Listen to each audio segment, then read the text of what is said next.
Hello दोस्तों, आपका स्वागत है। मैं हूं फार्मासिस्ट बालू चौहान। आज हम देखने वाले हैं मेडिकल कोडिंग के बारे में जानकारी लेने वाले हैं। क्या ये मेडिकल कोडिंग एक फार्मेसी का करियर बन सकता है या किसी का करियर बन सकता है? क्या हम मेडिकल कोडिंग में करियर कर सकते हैं? ये पूरी जानकारी और मेडिकल कोडिंग क्या होता है और मेडिकल कोडिंग के कौन से कंपनियां इंडिया में अवेलेबल है और मेडिकल कोडिंग के जॉब करने में हमें कौन से टाइप के इंक्रीमेंट मिल सकते हैं, क्या हमारी मेडिकल कोडिंग में ग्रोथ हो सकती है, या कौन से एग्जाम देने होते हैं मेडिकल कोडिंग करने के टाइम में, या मेडिकल कोडिंग का जो कोडर होता है उसके सर्टिफिकेशन कौन से होते हैं, जो सैलरी कितनी मिलती है, ये पूरी जानकारी जो है इस वीडियो में लेंगे। तो इस वीडियो को अंत तक जरूर देखिएगा। अगर आपने मेरे फार्मेसी किंग चैनल को सब्सक्राइब नहीं किया होगा तो इस चैनल को सब्सक्राइब जरूर कीजिएगा और सब्सक्राइब करने के बाद बेल आइकन को दबाना मत भूलिएगा, क्योंकि भविष्य में आने वाले सभी वीडियो की जानकारी नोटिफिकेशन पहले ही मिलने के लिए आप उस बेल आइकन को जरूर दबाइएगा। तो चलो स्टार्ट करते हैं। मेडिकल कोडिंग क्या है? बहुत सारे ऐसे फार्मासिस्ट लोग हैं या फार्मेसी के लोग हैं जिनको मालूम नहीं है कि ये मेडिकल कोडिंग एक जॉब है, या मेडिकल कोडिंग का जो जॉब है वो किस लोगों को मिल सकता है। जैसे कि पैरामेडिकल और मेडिकल स्टूडेंट जो होते हैं वो ये जो है मेडिकल कोडिंग का या मेडिकल कोडर या मेडिकल ऑफिसर जो होता है इस जॉब को पा सकते हैं। तो इसके इंटरव्यू अलग अलग होते हैं। इसके इंटरव्यू में आपको मेडिकल कोडिंग का नॉलेज होना बहुत ही जरूरी है। तो ये मेडिकल कोडिंग ऑफिसर या मेडिकल कोडर जो होता है ये क्या करता है, इसका वर्किंग क्या होता है, या सच में ये बहुत ही हार्ड जॉब होता है। जैसे कि इंडिया में ये मेडिकल कोडिंग के बहुत सारे ऐसी कंपनियां हैं जो मेडिकल कोडिंग किया जाता है वहां पे और उनकी वैकेंसी होती है। तो इनके काम क्या होते हैं ये भी देखेंगे, और जो उसकी सैलरी होती है मेडिकल कोडर की, कहाँ से स्टार्ट होती है सैलरी, और क्या इसमें ग्रोथ कौन सी है, ये पूरी जानकारी लेने वाले हैं। तो जैसे कि ये एक बहुत बड़ी अपॉर्चुनिटी है मेडिकल कोडिंग में। तो जैसे हम ट्राई करेंगे और वहां पे मेडिकल कोडर एज हमें अपॉइंटमेंट मिलेगा, तो हम जैसे ही अलग अलग लेवल पे जाएंगे तो अलग अलग सैलरी की लेवल हमें दिखाई देगी। तो चलो देखते हैं स्टार्ट वन बाय वन कि कैसे मेडिकल कोडर जो है वर्क करता है। अब हम देखेंगे कि मेडिकल कोडिंग में क्या काम होता है। जैसे कि मेडिकल कोडर या जो कंपनियां होती है जहां पे मेडिकल कोडर जो है वो वहां पे फिल किए जाते हैं। तो ये मेडिकल कोडिंग के जो डिपार्टमेंट होते हैं इनका प्रोडक्शन क्या होता है, ये एक्चुअली में क्या काम करते हैं। जैसे कि बहुत सारे इंडिया में कंपनी है या फॉरेन कंपनी है जो इंश्योरेंस का जो काम करती है, यानी कोई पेशेंट है इसका मेडिकल इंश्योरेंस निकालती है। तो ये जो मेडिकल इंश्योरेंस का किसी का क्लेम होगा तो ये जो है मेडिकल कोडर को दिया जाता है। अब मेडिकल इंश्योरेंस निकालने के बाद अगर किसी पेशेंट का कुछ हो जाता है, या ब्रेन डैमेज हो जाता है, या लिवर में कुछ प्रॉब्लम हो जाता है, या मसल डैमेज हो जाती है, या किडनी में कुछ प्रॉब्लम हो जाता है, तो वो जो पेशेंट होगा वो हॉस्पिटल में एडमिट होगा। एडमिट होने के बाद वो इंश्योरेंस क्लेम करेगा। इंश्योरेंस क्लेम करने के लिए जो डायग्नोसिस किया गया है, जो मेडिसिन दिया गया है, ये पूरा जो डिटेल होगा उसके फाइल वो इंश्योरेंस का जो कंपनी होता है वहां पे सबमिट होने के बाद, तो ये इंश्योरेंस कंपनियां क्या करती है, ये जो डिटेल है पेशेंट का, इस डिटेल को मेडिकल कोड में कन्वर्ट करने के लिए, जो अभी ये मेडिकल कोडिंग के कन्वर्टिंग का जो काम कर रही है कंपनियां है, तो इनके पास भेजे जाते हैं। और ये जो फाइल होती है इसको एक प्रॉपर मेडिकल कोडिंग में कन्वर्ट करना होता है।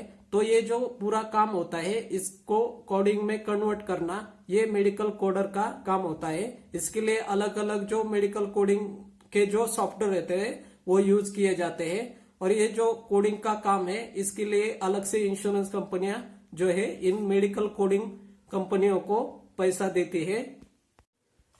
अब ये तो हुआ कंपनियों का काम, पर अब हम देखेंगे कि मेडिकल कोडर जो होता है उनको क्या नॉलेज होना चाहिए। उनको जो फिजियोलॉजी और जो डिसीज होते हैं आईसीडी, उनका नॉलेज होना चाहिए। आईसीडी और जो आईसीडी 10 और आईसीडी 9 का जो ये है, ये पूरा नॉलेज होना बहुत ही जरूरी है। इसमें कोडिंग का जो डिटेल होता है वो दिया गया होता है, कैसे कोडिंग करना है, कैसे ये करना है। ये कोडिंग का फाइलिंग का पूरा डिटेल होता है आईसीडी 9 में और आईसीडी 10 में। मेडिकल कोडर का काम जो होता है वो जो पेशेंट का स्टैंडर्ड रिकॉर्ड होता है वो अपडेट रखना पड़ता है, और उसमें जो अलग अलग पेशेंट होंगे उनका जो इंश्योरेंस होता है उसको एक स्टैंडर्ड कोडिंग लैंग्वेज में फिल करना होता है और उसको कन्वर्ट करना पड़ता है। ये जो हमने देखा कि ये कोडर का काम हुआ, पर किसी भी कंपनी में कोडर बनने के लिए या जो मेडिकल कोडिंग का जॉब है वो अचीव करने के लिए आपको एक अच्छे सा नॉलेज, गुड नॉलेज होना जरूरी है। जैसे कि medical terminology, anatomy and physiology बहुत ही इंपॉर्टेंट सब्जेक्ट है, जिन सब सब्जेक्ट में आपको अच्छा नॉलेज होना बहुत ही जरूरी है। अगर आपको इस नॉलेज हो सकता है तो एक आप जो लेवल होते हैं मेडिकल कोडिंग डिपार्टमेंट में अलग अलग, वो आप जो है हर लेवल को क्रॉस कर सकते हो। जैसे कि कोडिंग का जो फर्स्ट लेवल होता है वो ट्रेनी कोडर होता है, और उसके बाद जो लेवल होता है वो इंटरमीडिएट लेवल कोडर होता है, और उसके ऊपर वाला जो लेवल होता है वो एडवांस लेवल यानी सीनियर कोडर होता है, और लास्ट में जो आता है नोसोलॉजिस्ट कहा जाता है, ये जो है फोर्थ लेवल है। ये अलग अलग कोडर के लेवल है। कोडर के लेवल के हिसाब से आपकी जो सैलरी है वो बढ़ती जाती है। तो एक ये सैलरी जैसी हम देखेंगे कि कोडर की स्टार्टिंग जो पेमेंट होता है उसके बारे में जानकारी लेंगे। तो कोडर की जो सैलरी होती है, जैसे कि इपीसोर्स करके एक कंपनी है, उसकी बेसिक सैलरी यानी जो स्टार्टिंग सैलरी है वो 18,000 पर मंथ है। उसके बाद जो अलग कंपनी है एजीएस हेल्थ कंपनी, उसमें 20,000 पर मंथ सैलरी मिलती है। उसके बाद Vtech company, V technology company है, उसकी सैलरी 15,000 पर मंथ होती है। और जैसे ओमेगा हेल्थ केयर कंपनी है, उसकी जो पैकेज होता है 3,45,000 है। तो ये हुआ एक मेडिकल कोडर का सैलरी के बारे में जानकारी। तो अब हम देखेंगे कि जो मेडिकल कोडर होता है क्या उसे एक सर्टिफिकेशन मिलता है, या वो सर्टिफाइड कोडर कब कहा जाता है, इसके लिए कौन सी एग्जाम देनी होती है, उस एग्जाम की फीस कितनी हो सकती है, तो ये भी हम देखेंगे। जैसे कि ये मेडिकल कोडर होता है या मेडिकल ऑफिसर होता है, तो इनको सीपीसी जो होता है, या ये जो सीपीसी यानी सर्टिफाइड प्रोफेशनल कोडर कहा जाता है, तो ये एएपीसी यहां से अपना जो है सीपीसी सर्टिफिकेशन करवा सकता है। तो सीपीसी के बाद जो दूसरा सर्टिफिकेशन कहां से करा सकता है मेडिकल कोडर, तो वो जो है सीसीएस जो सर्टिफाइड कोडिंग स्पेशलिस्ट, उसको AHIMA यहां से जो है वो एक सर्टिफिकेशन करा सकता है, या अलग उसके अलावा जो है CCSP यानी कोडिंग स्पेशलिस्ट फिजिशियन बेस, यहां से भी करा सकता है।